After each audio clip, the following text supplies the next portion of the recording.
critical, Captain. We're losing power.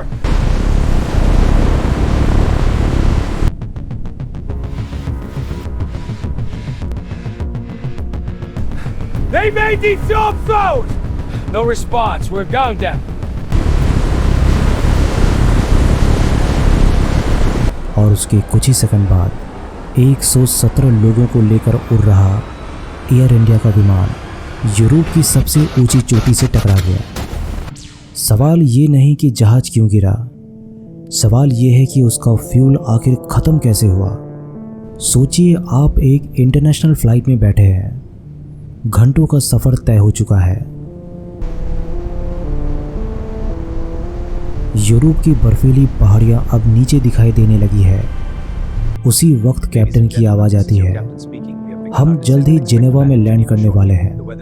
सब कुछ बिल्कुल नॉर्मल लगता है, ना कोई घबराहट, ना कोई इमरजेंसी अलार्म, ना ही किसी को अंदाज़ा है कि अगले कुछ मिनटों में ये सफ़र इतिहास की किताबों में दर्ज होने वाला है। लेकिन उसी कॉकपिट में, जहां बाहर से सब कुछ शांत दिख रहा है, अंदर एक खामोश जंग चल रही होती है। फ्यूल गेज धीरे धीरे नीचे जा रहे हैं। पहले ये एक नॉर्मल ऑब्जर्वेशन होता है, फिर एक चिंता, और फिर एक ऐसा एहसास जिसे शब्दों में बयां करना बहुत मुश्किल है, क्योंकि एविएशन में एक बात पायलट्स बहुत अच्छे से जानते हैं, अगर फ्यूल पर शक हो जाए तो समय सबसे बड़ा दुश्मन बन जाता है। और एयर इंडिया फ़्लाइट 101 के साथ भी यही हुआ। और जब जांच शुरू हुई तो पूरी दुनिया के सामने एक ऐसा सवाल आकर खड़ा हुआ जिसका जवाब आज भी लोगों को बेचैन कर देता है। ये सवाल है, क्या एक इंटरनेशनल फ़्लाइट का फ्यूल सच में ख़त्म हो सकता है? अगर नहीं, तो एयर इंडिया 101 में नो फ्यूल क्यों कहा गया? ये कहानी सिर्फ एक विमान हादसे की नहीं है, ये कहानी है गलत अनुमान की, सीमित टेक्नोलॉजी की, और उस पल की जब इंसान को लगता है उसके पास अभी भी वक्त है, लेकिन असल में वक्त ख़त्म हो चुका होता है। आज की इस वीडियो में हम मिनट दर मिनट समझेंगे कि एयर इंडिया 101 के साथ असल में क्या हुआ था, क्यों ये हादसा एविएशन की सबसे खामोश लेकिन सबसे डरावनी कहानियों में से एक माना जाता है। 24 जनवरी 1966 एयर इंडिया की फ़्लाइट 101 भारत की राजधानी दिल्ली से उड़ान भर चुकी थी। इसकी मंजिल थी न्यूयॉर्क और ये एक लंबी इंटरनेशनल फ़्लाइट थी। इस सफ़र का आखिरी यूरोपीय स्टॉप था जिनेवा, स्विट्ज़रलैंड। एयर इंडिया 101 एक बोइंग 707 एयरक्राफ्ट था। ये हज़ारों घंटे उड़ान भर चुका था और इंटरनेशनल रूट्स पर एक भरोसेमंद विमान था। इस फ्लाइट में सवार थे 106 पैसेंजर्स और 11 क्रू मेंबर्स।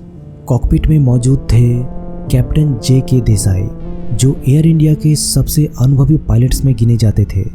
उनके साथ थे फर्स्ट ऑफिसर और नेविगेशन क्रू, जिन्हें इंटरनेशनल फ़्लाइट ऑपरेशंस का अच्छा खासा अनुभव था। कहने का मतलब ये है कि ये कोई नई या अनट्रेन्ड टीम नहीं थी। फ़्लाइट्स ने अपने सफ़र के दौरान मिडिल ईस्ट और यूरोप के कई हिस्सों को पार किया और सब कुछ बिल्कुल रूटीन चलता रहा। ना किसी सिस्टम में खराबी, ना किसी पायलट ने कोई शिकायत दर्ज कराई, ना ही एयर ट्रैफिक कंट्रोल से कोई असामान्य बातचीत हुई। लेकिन जैसे जैसे फ़्लाइट 101 अपनी आखिरी स्टॉप जिनेवा के करीब पहुंच रही थी, कुछ चीज़ें धीरे धीरे गलत दिशा में जाने लगी। दोस्तों, ये इलाका आसान नहीं था। जिनेवा एयरपोर्ट के आसपास माउंट ब्लांक की ऊंची ऊंची पहाड़ियाँ, ग्लेशियर्स और बेहद सीमित नेविगेशन मार्जिन मौजूद था। यहाँ पर एक छोटी सी नेविगेशन गलती भी जानलेवा साबित हो सकती थी। एयर इंडिया 101 ने जब जिनेवा एयर ट्रैफिक कंट्रोल से संपर्क किया तो उन्हें लैंडिंग के लिए निर्देश दिए गए। सब कुछ सुनने में सामान्य लग रहा था, लेकिन इसी दौरान कॉकपिट के अंदर कुछ ऐसा हो रहा था जिसे ना तो बाहर कोई देख सकता था और ना ही शायद खुद क्रू उस खतरे को पूरी तरह समझ पा रहे थे। फ्यूल, एक ऐसा फैक्टर जो एविएशन में सबसे ज़्यादा प्लान किया जाता है, जिसके लिए कई नियम होते हैं, और फिर भी इस फ्लाइट के साथ वही चीज़ें सबसे बड़ा सवाल बन गई। जब विमान पहाड़ों के ऊपर से उड़ रहा था, उसी वक्त कॉकपिट में ये एहसास होने लगा कि फ्यूल उम्मीद से कहीं ज़्यादा तेज़ी से ख़त्म हो रहा है। लेकिन क्या ये एहसास बहुत देरी से हुआ? क्या किसी ने गलत पोजीशन समझ ली थी, या फिर कोई ऐसा निर्णय लिया गया जिसने वापसी का रास्ता हमेशा हमेशा के लिए बंद कर दिया? दोस्तों, इन सवालों के जवाब हमें मिलेंगे, लेकिन उससे पहले हमें समझना होगा एयर इंडिया 101 ने असल में कौन सा रास्ता चुना था। जिनेवा के पास की नेविगेशन कितनी जटिल थी, और वो कौन सी छोटी छोटी चूकें थी जो मिलकर एक बड़े हादसे में बदल गई।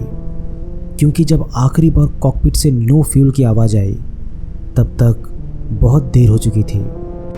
एयर इंडिया 101 को समझने के लिए हमें सबसे पहले ये समझना होगा कि एविएशन में फ्यूल ख़त्म होना कितना असामान्य है। किसी भी कमर्शियल फ़्लाइट में फ्यूल प्लानिंग को पूरी उड़ान का सबसे क्रिटिकल हिस्सा माना जाता है। इतना क्रिटिकल कि अगर बाकी सब कुछ फेल हो जाए तो भी फ्यूल प्लानिंग आपको बचा सकती है।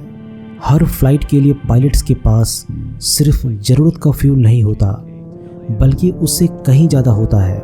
इसमें 3 तरह के रिजर्वर शामिल होते हैं। सबसे पहला ट्रिप फ्यूल, ए से बी तक जाने का। दूसरा होता है कंटिजेंसी फ्यूल, अलर्टनेस एयरपोर्ट तक जाने का।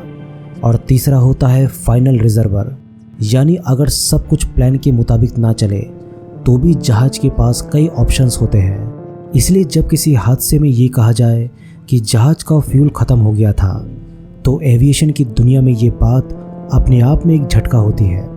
अब सवाल ये है, क्या एयर इंडिया 101 के फ्यूल प्लानिंग में कोई कमी थी?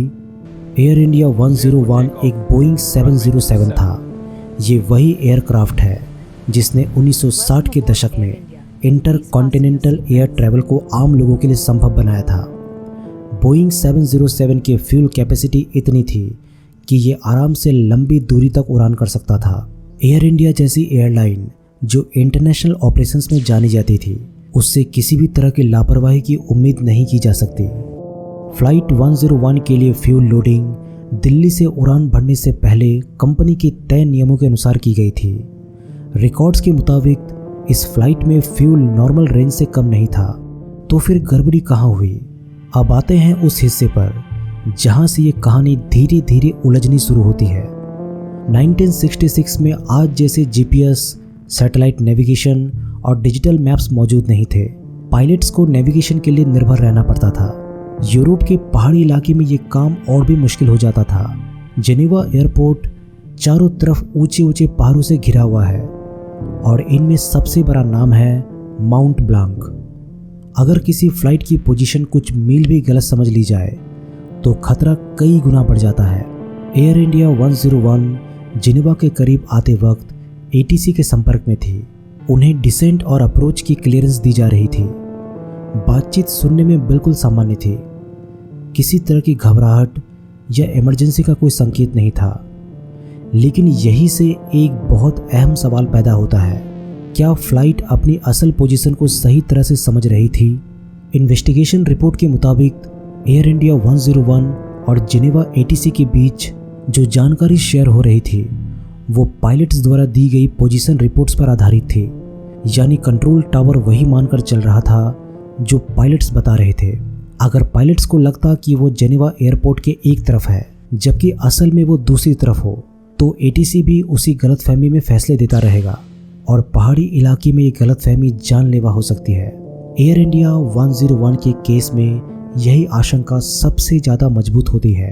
पायलट्स को लगता रहा कि वो सुरक्षित एरिया में है, जबकि असल में वो धीरे धीरे माउंट ब्लांक की दिशा में बढ़ रही थी।